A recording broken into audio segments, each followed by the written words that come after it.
Join me as we learn Chumash for Thursday, Parshas Behar-Bechukosai, Behar and Bechukosai combined. We are now at the fifth Torah reading, chapter 26, verse 10. Yesterday we began by talking about the blessings that God gives the Jewish people for following the words of the Torah and its commandments, and the blessings that He gives them, that they'll be able to chase off the enemy and they'll have their rain in time. Today we continue with those blessings, and as we further go on into the Aliyah, we will learn about the consequences of not following them as well. Verse 10, V'achaltem yosham v'noishan, and you will eat the very old produce. V'yosham ipnei chodesh titziu, and you will have to remove the old produce because of the new produce that's coming in. Rashi, verse 10, V'achaltem yosham v'noishan, aperis yu mishtabrim b'tevim lis yashen, the fruit are going to be preserved, and they will stay well, and they will last for a very long time, even as they get old. You'll have old food, which may be as old as 3 years, and as they get older, they'll still be tasting good. And then not only they'll be tasting good, but the previous years will even taste better from the year previously.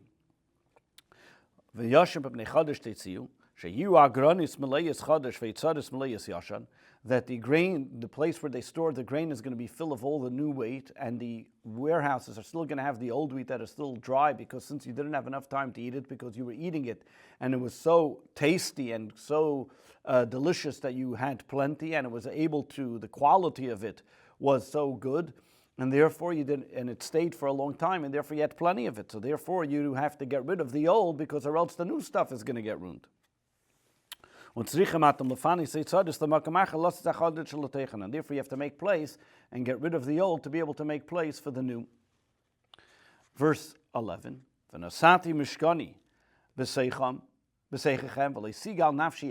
I will place my dwelling, my permanent dwelling, which refers to the holy temple amongst you, and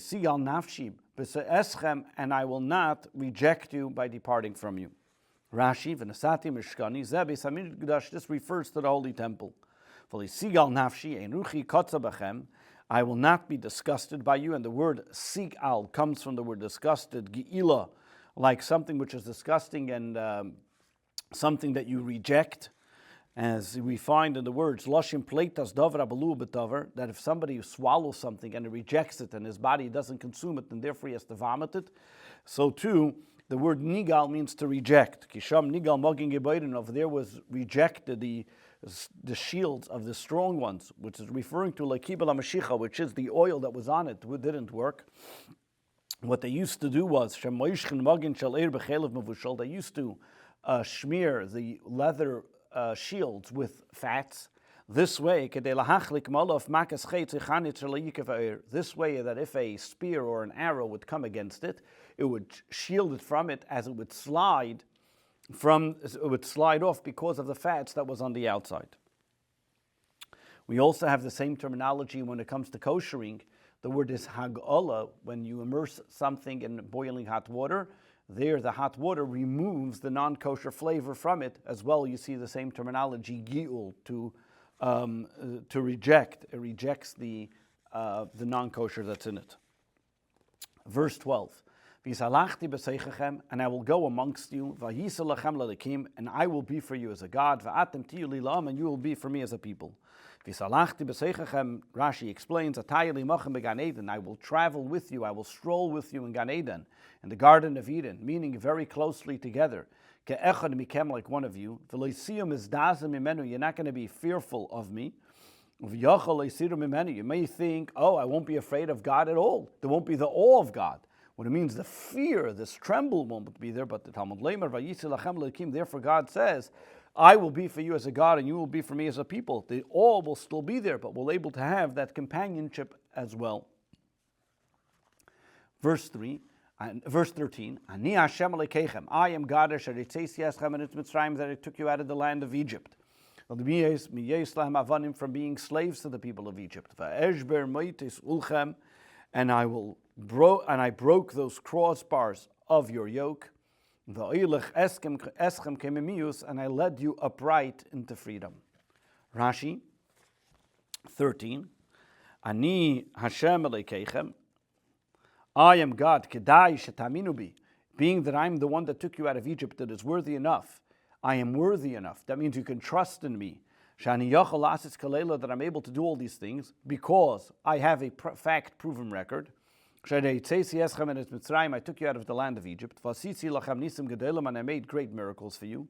What kind of great miracles? By the very fact, by moites ulcham, I took off the yoke. The moites comes from the word a stick. Kimin yosed, like a peg. Bishnei roshe oil, when the two pieces of the yoke that sits on the animal, there's a peg that holds them together. It keeps the yoke, that it should stay in place, that it shouldn't remove it. Like we find later on in the book of Jeremiah, where God tells them that you should make sticks and pegs as well. The word kememius means skufa, upright, without being afraid. The Jewish people came out of Egypt standing tall, not embarrassed, and they were there to be able to enjoy, as we see that tells us in the book of Exodus, the Jewish people went out with an outstretched arm, with an upright posture, meaning nothing to be embarrassed of and proud of who they are. Verse 14. We now begin the part of what is called the Teichacha. The Teichacha, which is the curses and threats, the consequences of what happens to the Jewish people if God forbid, or what God forbid can happen to the Jewish people should they not follow the commandments of God. As we're going to be reading, this is very tragic events that the Torah describes here. As usually is the custom that the Torah reader, when reading these parts, he would read it softly and quickly, and also there is no individual who gets this aliyah, as not to place it on any person in particular. This is not a part of the Torah that we enjoy or endear on any person in particular. It is well known, the story of the Alter Rebbe and the Mittler Rebbe, that this was first referring to the Teichacha in Parshas Kisavai, where the Alter Rebbe would usually be the Torah reader. One time the Alter Rebbe was not in town, and the Mittler Rebbe heard these terrible consequences that may happen to the Jewish people, and he fainted from it, and they asked him, don't you hear it every single year? And he said, when my father reads it, you don't hear the curses. So too, as we read these consequences, we have to remember of our reliance and our connection with Hashem, and all of these consequences can turn into just the same blessings as well, as we see at the end of this Torah reading. Verse 14, and if you don't listen to me, you purposely don't listen, and therefore it is an affront to me, and you do not perform all the commandments. Verse 14,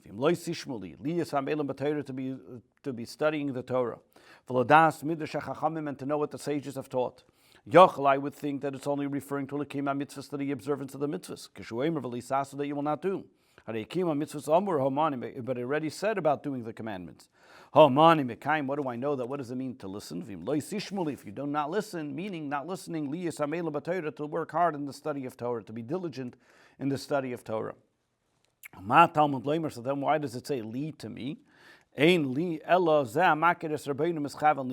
it talks about me, this refers to a person who knows the Creator and intends to go against his Creator, meaning that this is somebody does it purposely, knows about God, that he knows about God and godliness and Judaism, and still purposely intends to go against what God said. As we find by Nimrod, Gibber Tzayid Lifnei Hashem, that he was strong with his mouth before God, Shemakirim Miskavel Nimrod, that he intended and he had and he knew God and he intended to go against God. So too we find by the people of Sodom that it says by them, they were evil and wicked, they were sinful to God, very much so. They identified with their Creator, and still intended to go against him. You will not do. From the very fact that you will not learn, then automatically what happens, you don't come to do it. You have two abrogations. Number one, from not learning, you come to not doing. Verse 15. And if because of that, consequently, you despise my rules, and my ordinance you prevent from performing, and because of that, you don't do all my commandments, and this causes you to break my covenant. Rashi tells us, not only do you not do it, but because of that you become disgusted by other people who are observing the commandments. Not only do you not observe, but because of that you start to hate about those that judge the Jewish people and the scholars. The vilti aseis of not doing, It already says you don't do it, so why does it say now continue and you will not do it as well? You refrain from doing. He also withhold others from doing. As kol mitzvah say, or my commandments, he denies in the fact that God has commanded them. Therefore it says as kol mitzvah say all my mitzvahs, and it doesn't say like you mentioned previously as kol mitzvah or the commandments. But my commandments that a person denies in the existence of that God is the one that gave them the commandments. To get rid of and to break my covenant. Koifer beikar. What happens in the end is that a person denies in God's existence. If you look at these verses, he enumerates over here 7 abrogations, and each one is a cause to the next. And the first one leads to the next until the 7th. And if you enumerate them, this is the way it will work out. From not learning, he comes to not doing. From not doing, he becomes disgusted by other people that are doing it. From there, you come to to hating the scholars. Then you not only are you disgusted, and you hate the scholars, but you start preventing other people from doing. And from eventually, that causes you kaifer b'mitzvah to deny that the mitzvahs are even commandments, and kaifer bikar to deny in God, and it becomes idolatry. Verse 16. Afani esa lachem, zeis lachem, I will then too likewise do to you, v'yifkadeti aleichem, and then I will bring upon you, I will set upon you, behola, disorientation, esa shachefes, consumption of blisters, v'sakadachas, fever, michaloisei naim, and diseases that dash the hopes of people, umedivais nafesh, and depress a person's soul, uzraitem larik, and you will then sow your seed in vain, zarachem, your seed, vachalu oivechem, and your enemies will eat it. Rashi, v'yifkadeti aleichem, I will then remember, v'nitzivisi aleichem, I will command on you, meaning that I will say that all these illnesses should come to you. What is hashachefes? Shachefes is choili shemechashev es habasar. It's a sickness that causes the skin and makes the skin to dry up, that has no ability to grow or have any or to heal, and it becomes, as Rashi uses the French word anpulish bilaz, doima lenafuach. It is similar to blisters, shahukla nifichasei umarius panav zeufa, that the skin becomes pale and there is no red in it, like a healthy person, and the boils cause the person to drain any blood that's in there. Hakadachas, what is kadachas? That is a fever. It's a fever, it's an illness that comes to the body, which makes it become very hot.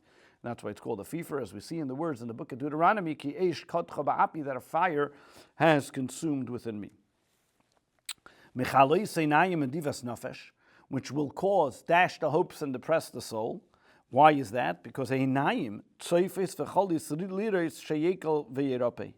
Over here, why does he call this type of illness? Because it dashes the hopes, because the eyes look, and when they don't see any way, v'seif sheyerope, he doesn't see any way that the illness will become any better. And he sees that in the end result is that he won't be healed from this illness, and therefore he is depressed about it. And therefore his family will be in pain by the very fact of his death. Any pleasure, any craving that a person looks forward to and doesn't come, and a hope that a person has, that he hopes for something to happen, and he's looking forward to it and it doesn't happen, something that he's looking forward to, like it says, the same terminology in the book of Lamentations. You're going to plant your wheat, but it's not going to sprout, it's not going to grow. And if it does happen to sprout and grow, you're not going to be able to eat it, and your enemies will be the ones to eat it. Verse 17, and I will put my attention on you. And you'll be smitten before your enemies. And your enemies will be pursuing you. You'll have to flee from them. V'nastem, you'll be running, and nobody will be pursuing you. Verse 17, V'nasati panei bechem, Panaishali, I will put my attention. Painani mikola sakalar alachem, I will distract anything else that I'm doing, and I will continue to only focus on you. V'rodu b'chem seinechem k'mashmoy, like simply said, yishlutu b'chem, they will govern you. Agadas teres ke'anim b'parsha zu. And this is where Rashi now is going to start all the different verses that he explained according to the Medrash. And he says as follows. He's starting now back from verse 16 to explain what all these words mean, according to the Medrash. What we're talking about, over here, why does the Torah use the terminology af? The word af can also mean anger. So God tells the Jewish people that anything that are going to be doing with you, it's only from the anger, meaning, as we're going to see later on, also in verse 41, where God tells them about the consequences that will come to them is because of the anger that God puts on them. That these plagues that are going to come to you are going to come one after the other consecutively. By you're still recuperating from the first, the second one is already going to come. And what kind of way is it going to come? Bahala, you'll have this orientation. And then what's good with the disorienting because of the plague that may come against you. Then it's going to be a plague which causes people disorientation, which this is, of course, a pestilence of when people are dying. Which this is another one. You can have a person, when talking about this is an illness, you can have an individual who's sick, lying in bed, but he still see his flesh on him that protects him from all the different outside illnesses. Talmud Leimer shachefes shu nishchaf, that this individual, that his flesh does not protect him because his flesh is drying up. Or at times you can have a sick person shu nishchaf, that his flesh is dried up. At least he is not having any fever. He's at least comfortable, if you want to call it. Talmud Leimar, therefore the Torah says, not only is he going to have the flesh consuming him and he's going to be dry flesh and he's going to see people dying, but he's on top of that he'll have also a fever. But at least he thinks, okay, I'll make it through, I'll survive. I'm going through the fever, I may be going through all the different things, but that's the stages of healing. Talmud Leimar, therefore the Torah says, Mikali Sanayim, he already gave up hope on life. He doesn't think he's going to live. So you think other people will still have hope in him to live. His relatives, Talmud Leimer, therefore continues to say no, that they'll also be depressed about it because they'll see that there's no hope and they're going to already give up hope or going to mourn his passing that will be happening. And therefore he continues that there'll be no use, that if a person will have a field, he's going to plant, he's going to sow, but nothing's going to grow from it. So if so, what are your enemies going to come and eat? Talmud Leimer, therefore the Torah says, if he's going to plant, if he's going to sow, and nothing's going to sprout, and nothing's going to grow from it, so then how are the enemies going to eat from it? Therefore, why does the Torah say, and your enemies will eat from it? So what the Torah explains is as follows. The Medrash says, Zayra Shana Rishena, he'll sow for 1 year. Ve'ena matzmachatz, nothing is going to grow. Shana Shniya matzmachatz, the second year something is going to grow. And what is that little bit that grew? Who's going to get it? And the enemies are going to come and going to eat that wheat that already grew.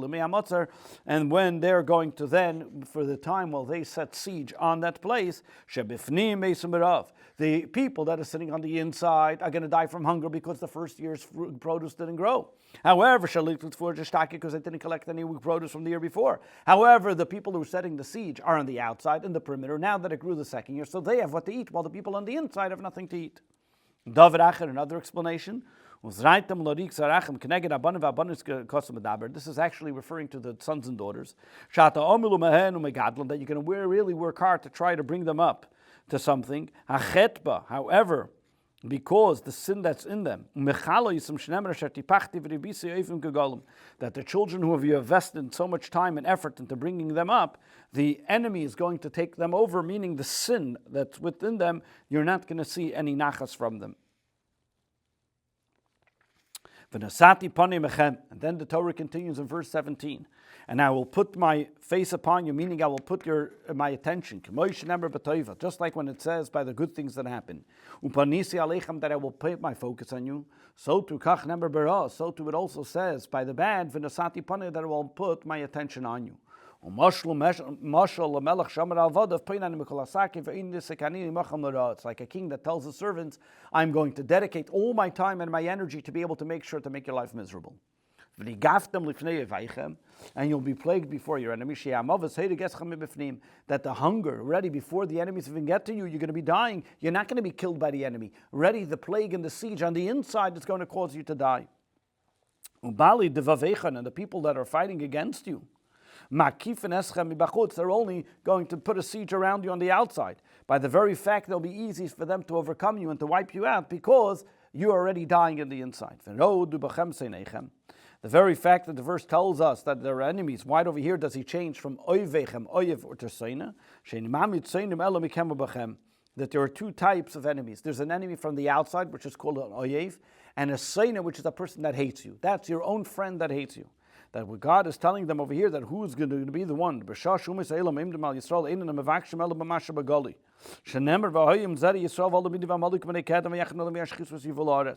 when the enemies of the Jewish people come against the Jews, what they're only attacking is what's revealed, what they think that they don't know what the Jewish people are hiding there. That means, like as we find in the verse when it tells us when the Jewish people, that Midian and Amalek, they were looking at the Jewish people and they took all the produce, everything that was on the outside. But when the time when I'm going to cause the enemies to come against you, when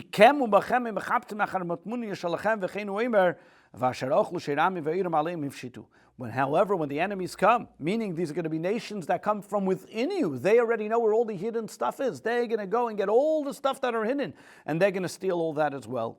As we see later on in the book of Micah, where it talks about the heads of Jacob and their leaders amongst the Jewish people, that they ate everything and they took off the skin, as the words that took they wiped the skin from off them and their bones they broke, meaning that this is a rebuke against the enemies of the Jewish people. That within the Jewish people, that means the Jewish people who were themselves were causing and stealing from the Jewish people themselves.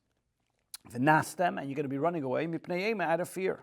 You're not going to be able to run away because you won't have the energy to run. Now we continue into verse 18.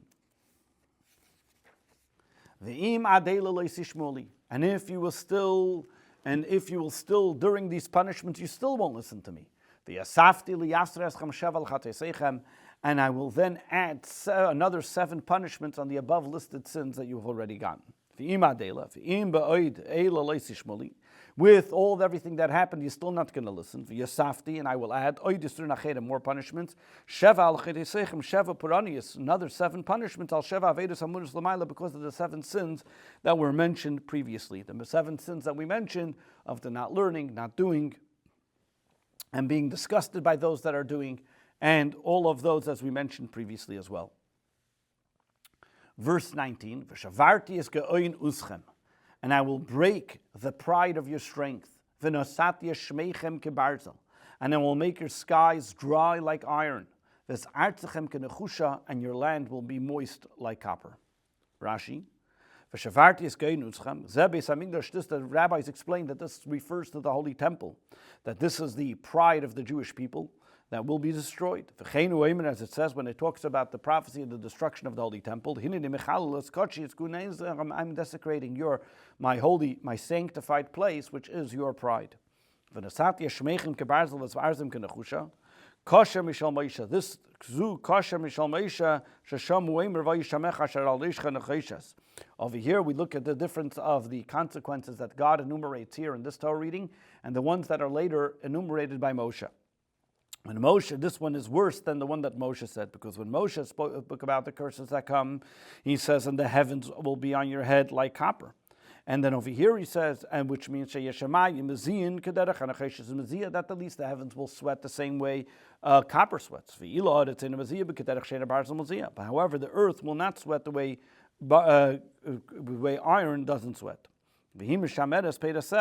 And therefore it will protect its fruit. So over there, at least he says there will be some moisture coming from heaven, but there won't be anything from the earth to be able to ruin the produce. But over here it said the opposite way. The heavens will have no sweat, the same way iron has no sweat to it. It will be cold, there will nothing come, it will be dry. The will be absolutely dry, there will be no rain or dew whatsoever. The problem is when you have that the earth is wet, what does it do? The moisture in the earth is going to destroy whatever is there. Verse 20, and your strength will be expended in vain. You're going to be working with the ground, and your ground is not going to give any produce. And the fruit of the earth will not, the tree of the earth will not give forth any fruit. Rashi says,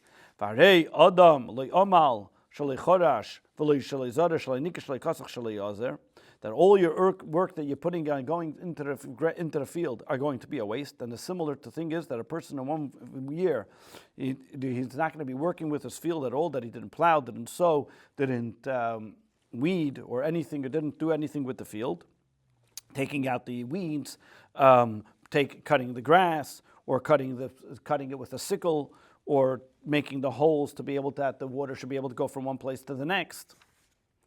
That means he's going to work with the whole time he's going to prepare his field, and all of a sudden you're going to have, in the time of the harvest, is going to come a big, massive storm, which is going a storm of heat, meaning a drought, and that's going to ruin everything that he had. And it's going to knock it out. So therefore, from that pain and suffering that he went through, not only does he have the whole problem that he worked so hard, he has a loss of wheat. That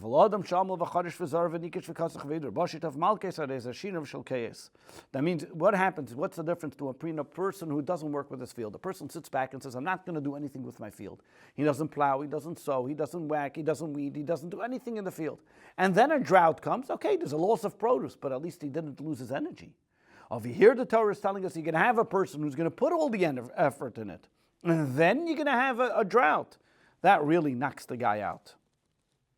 And that's a double suffering that the person's going to have.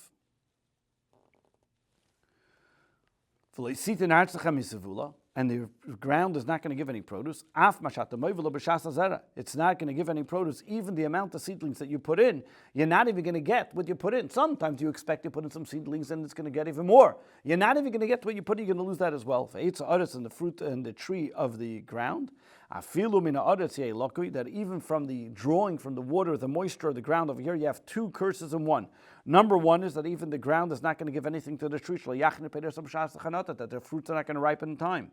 And number two is there's going to be a lack of rain. When a person has that few little fruits that will ripen, those are not going to come to ripen. That means, first of all, you're not going to have enough fruits that are going to come to ripen. And even those little fruits that do come, they're going to fall off the tree. They're not going to be able to be there. They're not going to ripen in time. So you have these two curses as well. Yeshkan Shava Parania. So you have over here now 7 punishments because of the 7 sins. Punishment number 1, the Beis HaMikdash will be destroyed. Number 2, that the heavens will be like iron. Number 3, that the earth will be like copper. Number 4, that they're going to be a waste of energy. Number 5, that the ground is not going to give its produce. Number 6, that the tree is not going to give its fruit. The tree is not going to have fruit even ripen on it. And whatever it does, number 7, whatever does ripen is not going to be ripened in time. This is the 7 punishments that the Torah tells us for the 7 sins that they continue to do. Verse 21. V'im telchu imi keri. And if your stubbornness will continue to walk with me, and you refuse to listen to me, and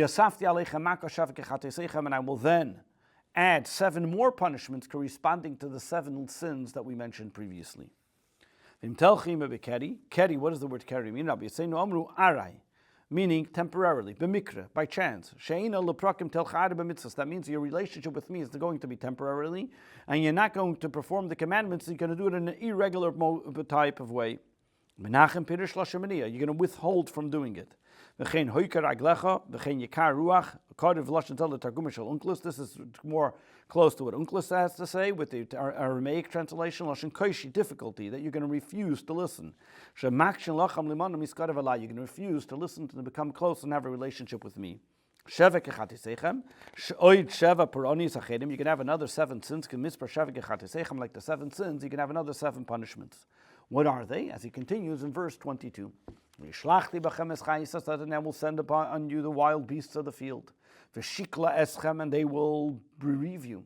V'yichrisas behemtechem, and they will destroy your livestock. V'shikla v'yimita eschem, and they will decimate you, they will diminish you. V'neshamu darchechem, and they will ruin your roads. Will become desolate. Rashi, v'yishlachti loshen giroi, I will incite them to come against you. V'shikla eschem ein li elachayim shakelas. I only know about an animal which is destructive, which is a wild animal, shadarka bekach, which its usual nature to destroy and to kill and to attack. What about animals which are not used to? They're usually domestic animals. Minayin. How do I know that will also bite and kill? Therefore, it says we find in the book of Deuteronomy that the teeth of the animals I will send amongst you at Eishtaim. So this is two punishments. Number one, the wild animals and the domestic animals that will attack. How do I know that will be through biting? The nation, that this is a plague which comes from those that lie in the earth, which is the snakes, that they sting, that they bite. Just like the snakes, they bite and they cause a person to die. So too these animals will bite you, and because of that you'll die. There were times and years in Eretz Yisrael, in the land of Israel, when the Jewish people did not follow what God did, and we saw that the nature of animals changed. We saw donkeys biting, which are considered domestic animals, and causing people to die. And so too, animals, other kinds of donkeys, which will also bite people and cause them to die.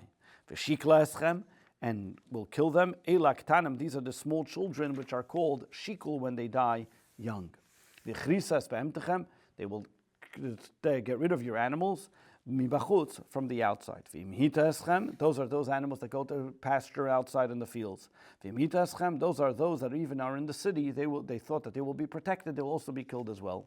And because of that, your roads will become desolate. This is big roads and small roads. Nobody's going to be there because they're afraid of what may attack them. Sheva Puranis, over here we have again those 7 punishments.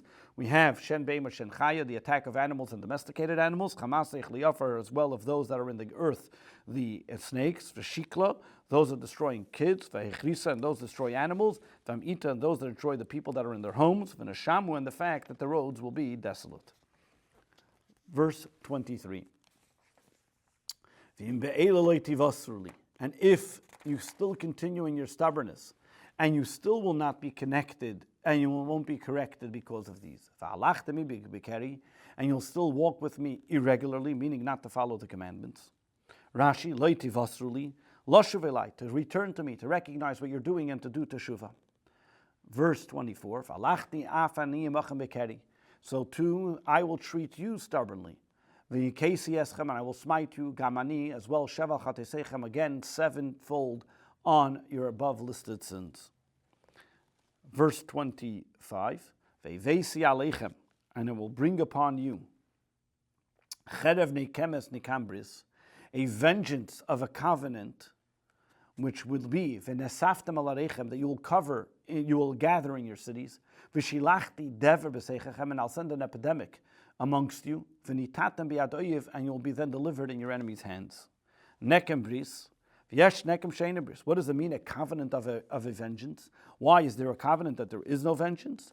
Meaning, there's times that a vengeance comes not because of a covenant, just because of a fight, because people just take vengeance for whatever reason it may be. The Zoh, for example, the blinding of the eyes of Tzidkiyahu at the times when Nebuchadnezzar came, and of the king of Bavel. Over here, this is when they take a vengeance because there was seemingly a covenant, and therefore at this time the promise was that Tzidkiyahu wasn't going to rebel against him. And over here, when the king of Egypt came through, as the story tells us there, when the king of Bavel, so therefore Nebuchadnezzar felt that this was a breach of the covenant, and therefore he was punished him even worse. Davracher, another explanation of the word vengeance of a bris. Nikmas bris asher avartem. This will be a vengeance because you have not kept to the covenant that we made. Anytime we find a terminology of sword going through a city, this means a war of armies of enemies that are coming to take siege or to attack and capture. V'nesaftem, you will be gathered, minachutz al teichadim, from the outside into the cities, pnei hamatzer, because of the siege. V'shilachti dever b'seichem, you will have then a plague, an epidemic that will come amongst you. V'alidei dever, because of this epidemic, v'nesatem yad evim atzarim aleichem, you will be given into the hands of the enemies that are sieging against you. L'fishein malinin esames b'Yerushalayim, because why they're going to? Because generally the people don't stay overnight, because since they don't keep dead bodies overnight in Jerusalem, and therefore this was only in Jerusalem, and this was a special behavior in Jerusalem. They did this also in other places as well, because there's going to be such an epidemic, and they're not going to be able to bury the people in Yerushalayim, so they're going to have to leave the city of Jerusalem, and then they'll be given into the hand of the enemy automatically. Verse 26. When I eliminate the source of your food, and you will have 10 women baking bread in one oven, and they will bring back your bread by weight, you're going to eat it, but you're not going to be satisfied. And they will be miraculously unsatiating. Meaning the terminology of what a person finally uses to satisfy himself, to satiate himself. Like when we say in Jeremiah how it was broken, the satiation talking about how we felt, what you're dependent on was broken. Meaning, it doesn't mean that it would be absolute hunger, but it's going to be in a way that you're going to bake these 10 breads, and you're not going to be able to see. This is like the beginning of the hunger, that there won't be enough bread and all the other food will not be enough, and miraculously this will be unsatiating. Meaning I will will not be able to satisfy yourself with any of the weight of any of the bread. This is what we find in the prophecies in Ezekiel, where he talks about that they sent the arrows of hunger, meaning this is the ability that the hunger was never able to be satisfied, and they were constantly hungry. Why you had 10 women baking bread in one oven? Because there isn't enough wood to bake any other bread, to bake in any other ovens. And why they're going to bring back the weight? The wheat is going to be spoiled. It's not going to last. So because of that, when the wheat is not good, the flour is not good. When the flour is not good, the bread doesn't come out good. And breaks apart in the oven. And they're going to be taking it out and weighing the pieces. And we can say, we all put in 10 loaves of bread. What do we get from it? Almost nothing. You will eat it. You won't be satiated. This is the curse that's going to happen. This is in your stomachs, because of even after eating the bread, your stomach will never feel satisfied from eating. So again, you have over here 7 punishments. The 7th punishment are the Sheva Paranis. Number 1, Cherev, the very fact that people will be killed by sword. Motzer, the siege. Dever, the plague. Shever Batalechem, the very fact that the bread is going to be breaking apart, that it's not going to be satiated. The lack of wood to even bake the bread. Pas Nephilis, the fact that the wheat is going to fall apart and you're not going to be able to even wait, and everybody's going to have to split up the food. The fact that whatever you eat is not even going to be enough to keep you satisfied. V'nitatem, the very fact that you're going to be put into the enemy's hand, that's not part of that count. Because it's just like being killed by the sword, being in the enemy's hands. Verse 27.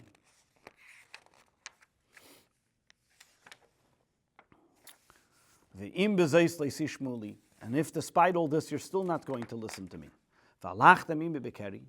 and you're still going to walk stubbornly with me,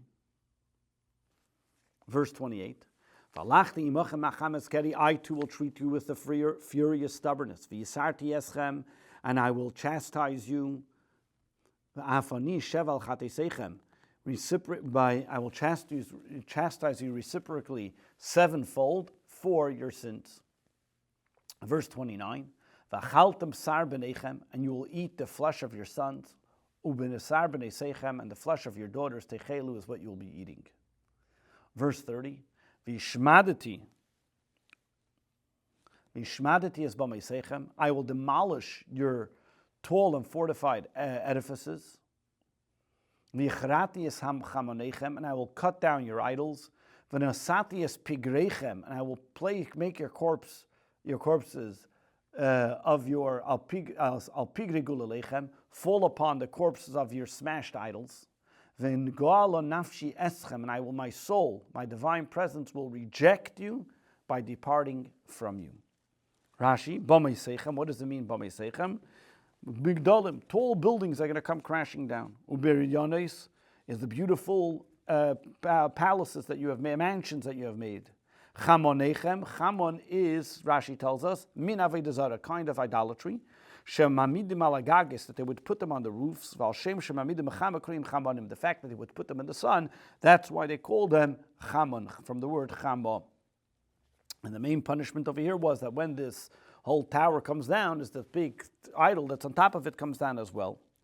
V'nasatias pigrechem, and I'll put your corpses to fuchei rav, meaning that because they are going to be like skeletons, going to be like bloated because they were died from hunger, and therefore they'll look like they're about to, their bodies have nothing to them. They're going to be taking out their idolatry from their pockets and trying to kiss them. Meanwhile, the stomach is going to explode and fall upon the idolatry that he's stuck to, that he thinks that is going to save him. I'm going to be disgusted, I'm going to depart from you. That's the divine presence leaving the Jewish people because of their terrible behavior with their idolatry. Verse 31. In fact, the divine presence, that means leaving here as well, also refers to, the Medrash says, the fact that the Jewish people won't have prophets or visionaries to guide them in the right way as well. Verse 31. And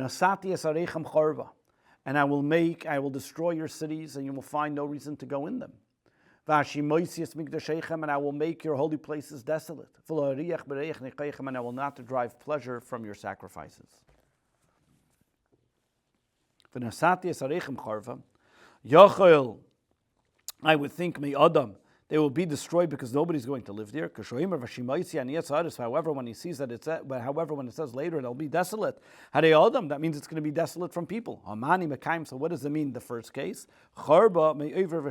desolate from people passing by, meaning nobody's even going to come. There won't be anything left there. Even passerbyers, people traveling, won't want to go through there because there's nothing for them to walk through.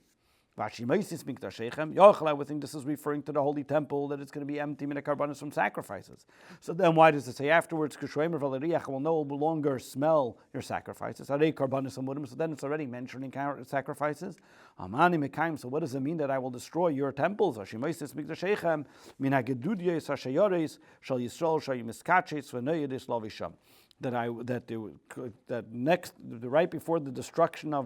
Right before the destruction of the holy temple, already then there will be a time that people will stop going. The groups of people that would go and generally come, bring the sacrifices and prepare themselves and get ready to come every single holiday will no longer come, and they will stop going. So again, Rashi enumerates for us the 7 different punishments here, which is number 1, achilas basar rabbanim v'ashmadis badis. You have the consumption of their own children and the destruction of their tall buildings. That's 2. Krisas chamanim, getting rid of the idolatry. Ein kan puranis, that's already not considered a punishment, but it mentions Ella al yedei ashmadis abadanis ipla tamanim shebarashi agadis v'karesu. But by the very fact that God is going to destroy these tall buildings, and on top of the tall buildings were these idolatries, so that's why it's automatically going to be destroyed. That's not one of the punishments. So what we have so far is 2. V'nasatias pigrechem, I will put your bodies, your corpses, to be on top of them. That's the 3rd. Siluk shchina, the divine presence leaving, is 4. Churban arim, destruction of cities, is 5. Shimon mikdash min agadudiyos, the very fact that the holy temple won't have anybody visiting, is 6. V'larich berkarbanis, and that God will not be pleased by the sacrifices. Harei sheva, that's 7. Verse 32. V'ashimoisi ani esaretz, and I will make the land desolate. And it will be deserted by your enemies, from those that who will try to unsuccessfully live in it. Rashi, Rashi Moisi Ani Asaret, Zum Mida Teva Lo Yisrael. This is actually a benefit which is going to be for the Jewish people. Shlo Yimotzu Ha'ivim Nachas Ruach Ba'artzim, that even though the Jewish people are not going to be in the land, however, the enemies of the Jewish people will never be able to settle there. That even when the Goyim, even when the non-Jews, the Gentiles, who they feel, oh, we got rid of the Jews now, we can take their land, we will see that their land will never be considered settled until the Jewish people return. And even if they try to settle there, it will never be properly settled until the Jewish people actually come back. Verse 33. And I will scatter you amongst the nations, and I will unsheathe the sword after you. And your land will be desolate, and your cities will be destroyed. Rashi. This is one of the most difficult things that will happen amongst the Jewish people. That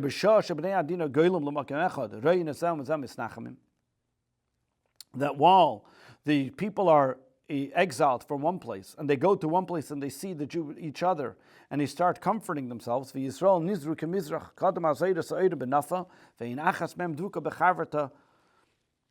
When other nations of the world, when they go from one place to the next, they're able to cleave, they're able to connect, one can help another person. However, the Jewish people, they're going to be spread out all over the place, like a person that throws his wheat into a sieve, and he shakes it out, and no two end up in the same place with one another, so they won't be able to be there to help each other, that the Jewish people are going to be from one side of the world to the other side. What does this mean? I will throw you out. Like when a person, over here when he talks about that, when we'll see the sword, what is he talking about? Like when a person takes a sword out of the misreiken an yadan, from out of the container that it's held in it. He says, when a person takes out his spear or takes out his sword from the case, he does not quickly to put it back in, or like a person that empties water from a vessel that he's not able to put it back in afterwards. You're not going to be able to get quickly back into your own land. Because of that, your cities will be destroyed. It's going to seem as if destroyed.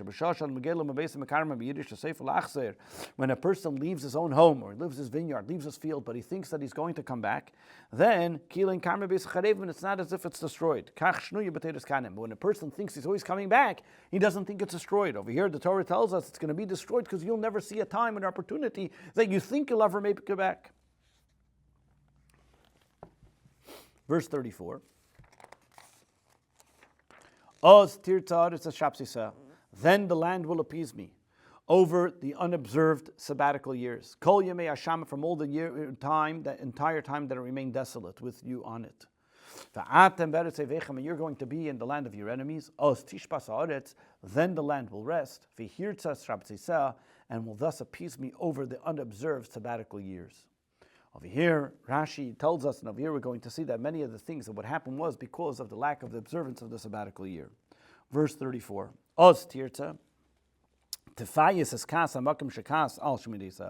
This will appease God by the very fact that all the time that while the Jewish people were there, they did not observe the sabbatical year properly, and therefore God was upset, that God got angry about the very fact of the years that the sabbatical year was not kept. And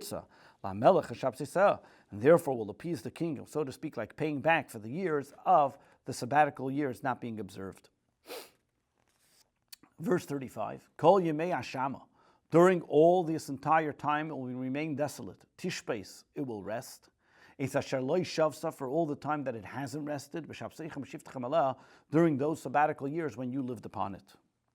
Rashi, Kol Yemei Hashama, Loshin Hi'osis, that it's going to done. Mem Dagish B'makom Kefil Shmama, there's a mem which is there instead of the place. Whenever you find instead of having that duplicate word Shemama, so it has Hashama, a dot in the mem which gives us that meaning.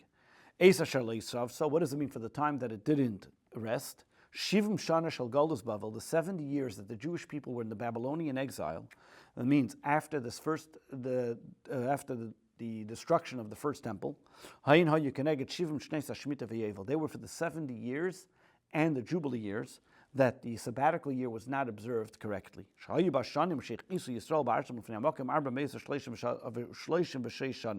That the Jewish people got upset while they were in the land for the 433 years that totaled the 70 years of non-sabbatical use. How do we get to that calculation? And over here, Rashi gives us the calculation. There were 390. Hayu shnei aveinim were the years of their sins. What's the calculation? How do you have that? From when they entered into the land of Israel, until the 10 tribes were then exiled. We know that before the 2.5 tribes, during the time of Sancherib, the first 10 tribes were then exiled from the land of Israel. Who was left then in the land of Israel were only the people of Yehuda and Binyamin, and half of Menashe, and the people of the tribe of Levi. Bnei Yehuda hichitzu lefanav 40 shana. And then the triple tribes of Yehuda was an extra 40 years. From when the 10 tribes were exiled, for another 40 years until Jerusalem was destroyed. A total you have is 430 years. That's why it says in Hezekiel, you're going to now lie down on your left side, meaning the amount of time that you have to take. And it continues there in the verse in Hezekiel, telling us about the amount of years that the Jewish people did not observe properly the sabbatical years. And then you will conclude those. Then you'll have to lie down on your right side for a second time, and then you'll have to atone for the sins of the people of Yehuda for 40 days. This prophecy was said to Yecheskel to the in the 5th year of the exile of Yehoiachin. And Yachin was in the 5th year of the kingdom of Tzidkiyahu, and thereby you have the calculation. For Oidasu, then you continue that they were there another 6 years, ad Gola Tzidkiyahu, until the exile of when Tzidkiyahu, who was the king of Yehuda, and everybody else was then exiled by the king of Nebuchadnezzar, the Babylonian king. You have a total of 46. You have 46 of the years of Yehuda, add it with another 390 from until the time of the 10 tribes were exiled. So you have a total of 433. The Im Tamer, one may ask, how is it possible that through all the kingdom of Yehuda and everything of all that time, Ushneis Menashe, and if you add on all the years, you have Menashe, Amen, Yeshua, Yachaz, Yirkin, all the Chamishim Chameshayu, it comes out if just the years of Menashe itself was 55 years. So how do you have, because Menashe was a king and he was there for 55 years in Jerusalem. So how is it possible that there's much more years that the Jewish people were there? Why are we only counting 433 years? So, and why is it only 46 years of that time of Yehuda? If Menashe himself was there for 55 years. So Menashe himself only was a wicked man for 22 years. For 33 of those 55 years, he did teshuvah. So those 33 years, we can say that they did observe the sabbatical year correctly. Like it says in Chelik. Then you have V'shal Amin Shnayim. You have 2 years of Amin, 11 years of Yaakov, another 11 years where Tzidkiyahu they did observe. And therefore you have, therefore all the amount of time, we know that Yoash as well, Yoshio, was also a person who followed what God said. So therefore there were many different eras that the kingdom did not include because the Jewish people were observant. Tzeva Chashev, so if you make the calculation to go back, so how much do we say it was 436? You have, now take 436. Now take the calculation of 436 years, and you divide it by 7 by sabbaticals and jubilee years. You have 16 sabbatical and jubilee years for every 100. You have 14 sabbatical years, and 2 of them are jubilee years. So if you take the count, for 400 years, Shishim Va'arba is 64. Because if you go, for every 100 is 16. 400 will give you 64. Shishim Va'arba, then you have another 32 remaining years. It's Chamesh Shmitim is another 5. Harei, so what do you have? Shivim Chasarach is 70 minus 1. Then you have another year which goes into the sabbatical year of the 32, which makes it to 70. That's why they went into exile for 70 years of Nebuchadnezzar, 70 years from the destruction of the first temple until they went back to the land of Israel with Ezra for the second temple. As it says in the book of Chronicles, until the land finally was appeased by the fact that it missed out the sabbatical years, which was a total of 70 years. 70 years, if you do the calculation of 432 years of the Jewish people's lack of observance of the Shemitah, gives you this total of 70, which calculates the sabbatical years and the Jubilee years that they missed because of their lack of observance of the sabbatical year. Verse 36. And those of you who survive, and I will bring a timidity, that they'll be timid, they'll be afraid, in their heart, even in the alliance of their enemies. And they will chase them. What will chase them? Even the sounding of a rustling leaf will cause them to be pursued. V'nasu, they will be running. Like if somebody was killing them. V'naflu, they will fall. But nobody was in fact pursuing them. Rashi vevesi meirach. The word meirach comes from the word pachat v'rach levav, timid, scared. Mem shal meirach yesed nefel. The word of mem, the letter mem, falls from the actual word, and it comes like k'may men moyed v'shal moikesh, and really the word is rach, which comes from soft, timid, and the mem is only there to be able to accent the word.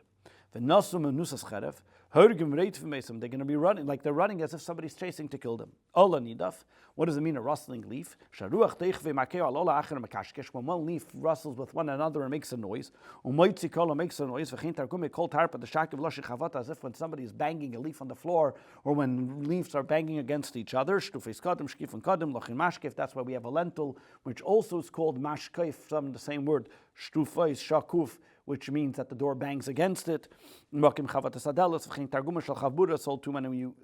Aramaic translation of the word a wound, that somebody got hit, is also mashkoife. So the word shakuf, mashkoif, and all these same from the word nidaf, all come from the word something knocking against each other.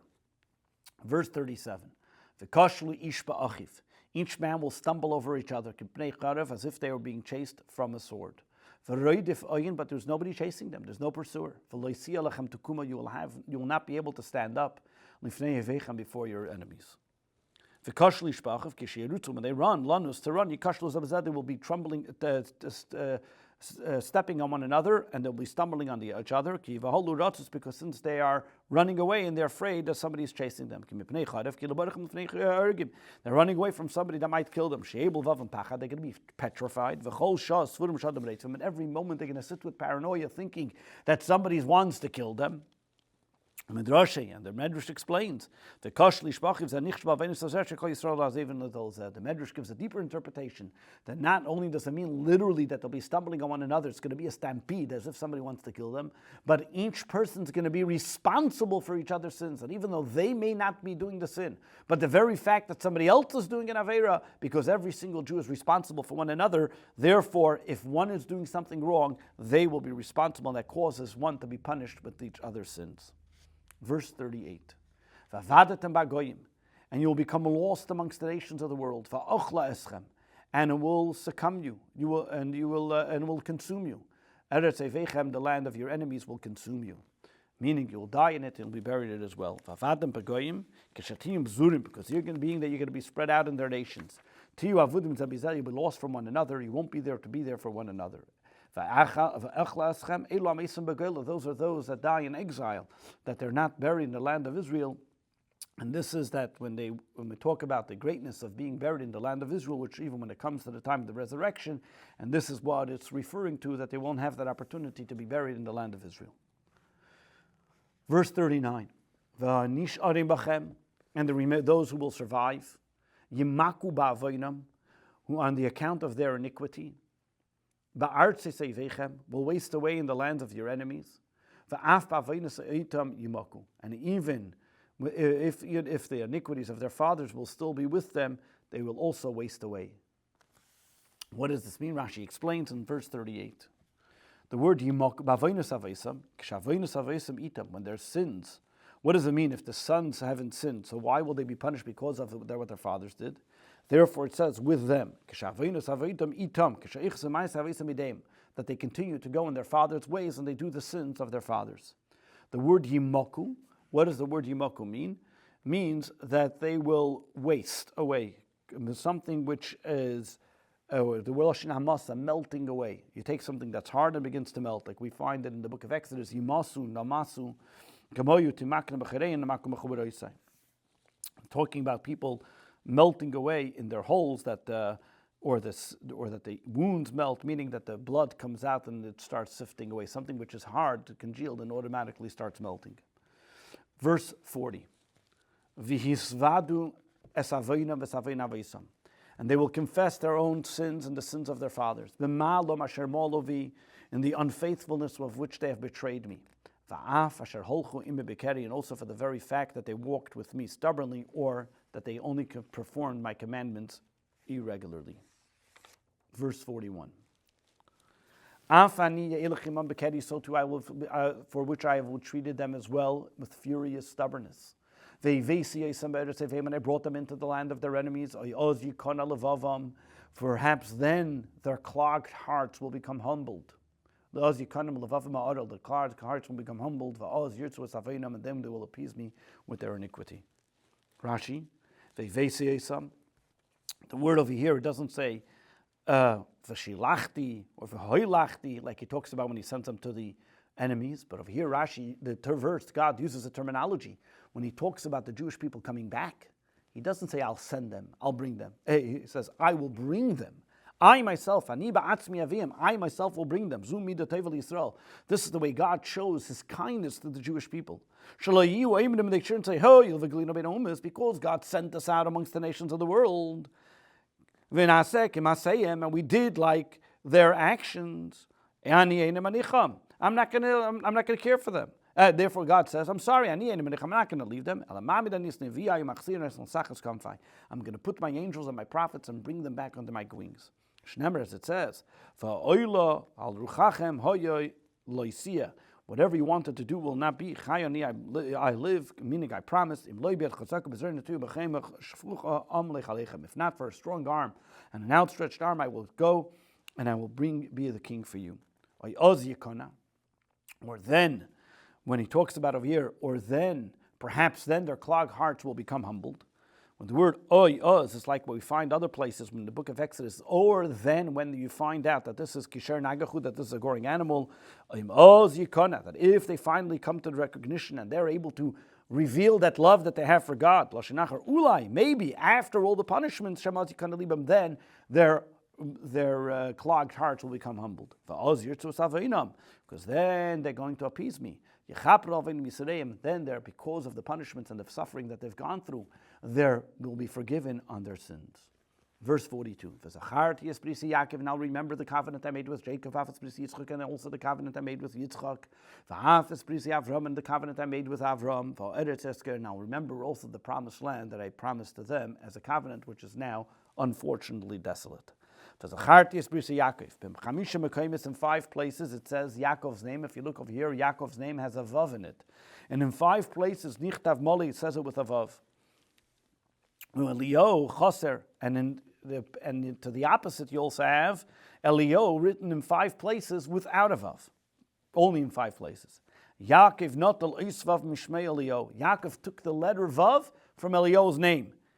Eirovain, as a guarantor, as a collateral. To promise that he is going to be the one to come and tell the Jewish people that they can return to the Holy Land. Why does it say it backwards here? Starts from Yaakov, then to Yitzchak, then to Avram.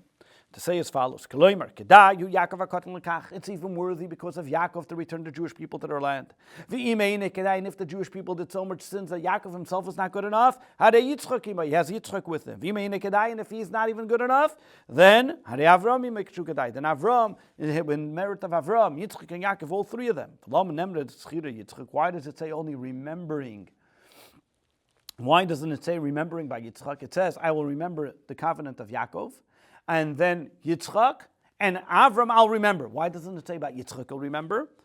It's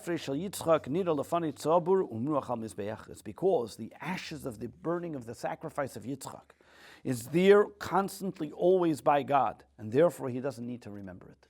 The very fact that Yitzchak was brought as a sacrifice, that ash is still there, that God sees it, and therefore he doesn't. I only have to remember something you don't see, something that's not there continuously in front of you. Because the ash of Yitzchak is continuously in front of God, there's no need to remember it, and therefore he doesn't use the terminology to remember, and God is always there ready to be able to take the Jewish people out of exile. Verse 43. Va'aretz tazev mehem. Since I will not, since they still probably, since they will not have repented fully, so therefore I will have to evoke, the Torah then continues, I have to, as we mentioned, the land will have been forsaken, va'aretz te'azav mehem, the land will have been forsaken from them, v'sidat shapseseh, and therefore I appease me by those unobserved, v'tirat shapseseh will then be appeased by those sabbatical years, because since they did not observe them, they were desolate for him. They will appease me for their sins. Yan ubiyan. But in retribution for them having despised, yan ubiyan b'mishpatai, but in retribution for them having despised my ordinances, ma'osu, they were disgusted by it, v'schukoisai gola nafsham, and my laws they have rejected. Therefore, the land has rejected them. Yanu biyan. What does the yan mean? Because, meaning like giving a reason. As Rashi explains over here, the word is she, that usually gemul ubegemul asher b'mishmatei be'asu, meaning there were many different sins that they did, and because of all those sins that they've done, the double terminology is begemul ubegemul in the reciprocation, or because of what they've done. That's why they will not. Therefore, they were exiled from this land. So over here, when the Torah is talking about the reason to do good, if the reason why they got punished was because they didn't observe it, now we're saying because of what they're doing right, therefore they'll be given the reward for it. 44. For despite all this, even what God is telling us over here, something amazing, and what we see over here uniquely to the Jewish people, even after mentioning all these terrible consequences and punishments that happens to the Jewish people, and even though God outlines all the 7 times and 7 different kinds of sins and punishments, but still in all God says, despite all this, when they're in the lands of their enemies, I will nevertheless never despise them or reject them. To annihilate them, because thereby breaking my covenant with them. Because I am forever their God. Rashi,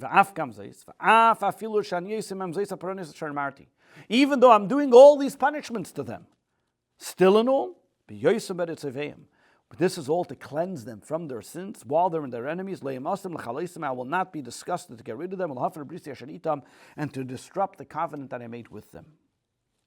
Verse 45, and therefore I will remember the benefit of the covenant that I made with their forebears. That I took them out of the land of Egypt, and I gave them to the eyes of all the nations of the world. That I should be for them as a God, and Hashem, I am God. The covenant of the forebears, who is that? That I made with the tribes. Verse 46. These are the statutes and the laws, and the ordinances that God gave between himself and the Jewish people, Bahar Sinai and Mount Sinai, B'yad Moshe, and by the hand of Moses. What does it say? Toires plural. Achas b'chsav, he gave us the written law, and one is the oral law. Magid, what does this teach us? That nobody should come along and say, only the written law was given Mount Sinai, but teaching us that the written law and the oral law both were given at Mount Sinai at the same time together. This concludes the 5th Torah reading of Parshas Behar-Bechukosai.